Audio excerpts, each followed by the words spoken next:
Tulad ng ibang mga national sports association sa bansa, isa ang Wushu Federation of the Philippines sa mga grupong pinalalakas ang kanilang sport ngayong taon gamit ang grassroots program. Para sa detalye, narito ang report ni teammate Paulo Salamatin.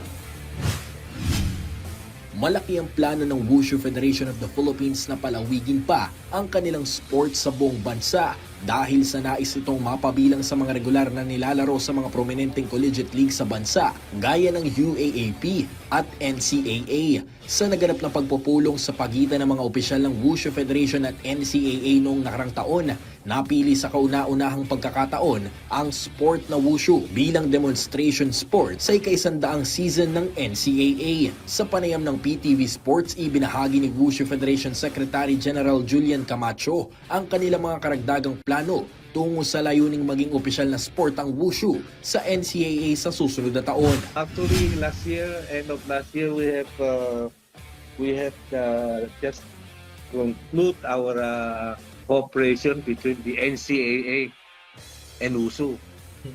We are going to start exhibition team sa bawat NCAA school nila. No? I think they have 10 schools.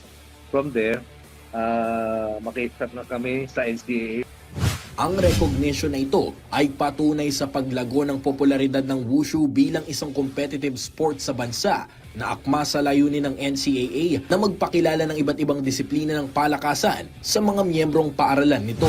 Okay na tayo sa NCAA, so ang next target namin is UAAP naman, no? Actually sa UAAP, school namin base namin ng mga chapters. In Ateneo, we have Wushu chapters. In Ateneo, we have in UP, we have in LaSalle. I think Adamson yata meron din. 4 na yata sila doon eh. I think their requirement is at least 4 or 5 school na meron.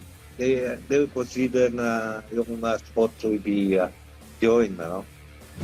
Ang pagkakasama ng Wushu sa isang prestihiyosong organisasyon tulad ng NCAA ay patunay ng posibilidad nitong maging mainstay sa mga collegiate leagues at sa patuloy na hangarin ng WFP na palawakin ang saklaw ng Wushu sa buong bansa. Paulo Salamatin para sa Atletang Pilipino sa Bagong Pilipinas.